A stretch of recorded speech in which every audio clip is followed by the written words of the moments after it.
नमस्कार दोस्तों। आज हम करने वाले हैं इकोनॉमिक्स समष्टि क्लास 12 के चैप्टर 1 का इम्पोर्टेंट एमसीक्यू क्वेश्चन। पहला क्वेश्चन है, माइक्रो इकोनॉमिक्स क्या अध्ययन कराता है। ऑप्शन ए है व्यक्तिगत उपभोक्ता के निर्णय, ऑप्शन बी संपूर्ण अर्थव्यवस्था के आर्थिक क्रियाएं, ऑप्शन सी है फर्म के उत्पादन के निर्णय, ऑप्शन डी है बाजार में वस्तुओं की कीमतें। दोस्तों इसका राइट आंसर है ऑप्शन बी संपूर्ण अर्थव्यवस्था के आर्थिक क्रियाएं। Option B. दूसरा क्वेश्चन है गाइस, राष्ट्रीय आय किसे कहते हैं।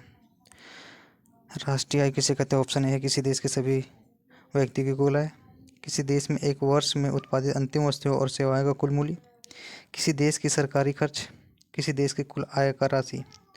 दोस्तों इसका राइट आंसर है ऑप्शन बी किसी देश में एक वर्ष में उत्पादित अंतिम वस्तुओं और सेवाओं का कुल मूल्य।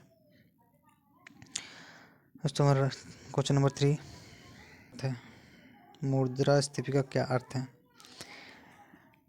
कीमत में सामान्य गिरावट, कीमतों में और लगातार वृद्धि, बेरोजगारी की स्थिति, आर्थिक विकास। दोस्तों पहले तो आप समझिए कि मुद्रास्फीति क्या होता है। दोस्तों मुद्रास्फीति का मतलब होता है महंगाई।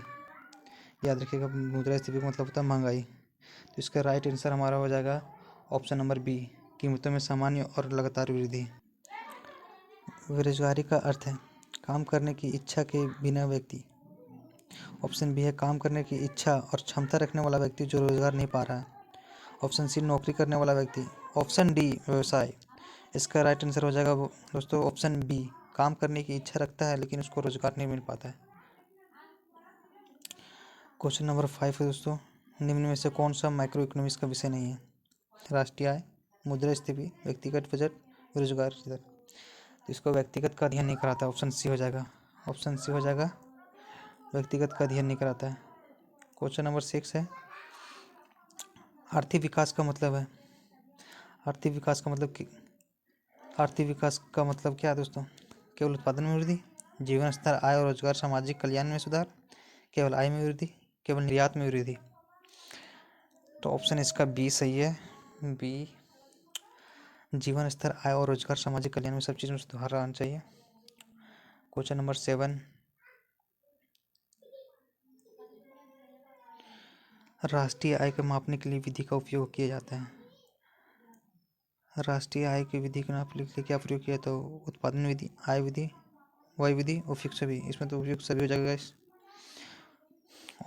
क्वेश्चन नंबर 8, किसी देश की अर्थव्यवस्था का कुल उत्पादन क्या कहलाता है। राष्ट्रीय आय, सकल घरेलू उत्पाद, सकल घरेलू उत्पाद, सकल राष्ट्रीय उत्पाद, व्यक्तिगत आय। तो इसका राइट आंसर हो जाएगा सकल घरेलू उत्पाद, जीडीपी। क्वेश्चन नंबर 9, जीडीपी में निम्नलिखित में से क्या शामिल नहीं होता है। अंतिम वस्तुओं का मूल्य, मध्यवर्ती वस्तुओं का मूल्य, सरकारी खर्च, निजी निवेश। दोस्तों ये इस चैप्टर को पहले पूरा पढ़ लीजिएगा, उसके बाद ही समझ में आएगा। इसका आंसर हो जाएगा मध्यवर्ती वस्तुओं का मूल्य। क्वेश्चन नंबर 10 है, मुद्रास्फीति के क्या कारण है। मांग में वृद्धि, उत्पादन में कमी, कीमतों का बढ़ना, उपयुक्त सभी। ये दोस्तों इसमें हो जाएगा ऑप्शन डी, उपयुक्त में सभी।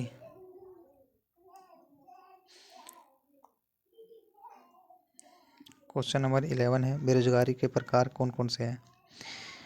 दोस्तों बेरोजगारी का प्रकार कौन कौन से हैं। ऑप्शन चक्रीय बेरोजगारी, संघर्षण बेरोजगारी, उपयुक्त सभी। दोस्तों ये तो उपयुक्त सभी हो जाएगा। क्वेश्चन नंबर 12 है, आर्थिक विकास के लिए आवश्यक क्या है। संसाधन का सही उपयोग, तकनीकी का प्रयोग, पूंजी का संचय, उपयुक्त सभी। दोस्तों इसका राइट आंसर हो जाएगा आंसर डी, उपयुक्त सभी। क्वेश्चन नंबर 13, राष्ट्रीय आय में कौन सा घटक शामिल नहीं होता है। दोस्तों राष्ट्रीय आय में कौन सा घटक शामिल नहीं होता। वेतन, लाभ, कर, दान। दोस्तों इसका तो राइट आंसर हो जाएगा डी, दान शामिल नहीं होता है। मुद्रास्फीति को अंग्रेजी में क्या कहते हैं बताओ। Deflation, inflation, recession. इसका राइट आंसर दोस्तों हो जाएगा inflation, option B. Question number 15 है, जीडीपी का संपूर्ण रूप क्या है। Gross domestic product, general domestic product, gross development product, general development product. Number A, gross domestic product. Question number 16 है, आर्थिक मंदी किसे कहते हैं? ऑप्शन ए है आर्थिक विकास की तीव्र गति, आर्थिक गतिविधियों में कमी, कीमतों में कमी, बेरोजगारी का कम होना। दोस्तों इसका राइट आंसर है आर्थिक गतिविधियों में कमी, ऑप्शन नंबर बी।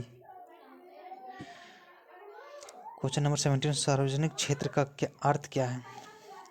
सार्वजनिक तो कि सबके हित के लिए। ऑप्शन नंबर ए है निजी कंपनी, ये तो नहीं होगा। सरकारी संस्था, विदेशी निवेश, उपयुक्त सभी। दोस्तों इसका राइट आंसर हो जाएगा बी, सरकारी संस्था, ये सबके हित के लिए देखते हैं। क्वेश्चन नंबर 18 है,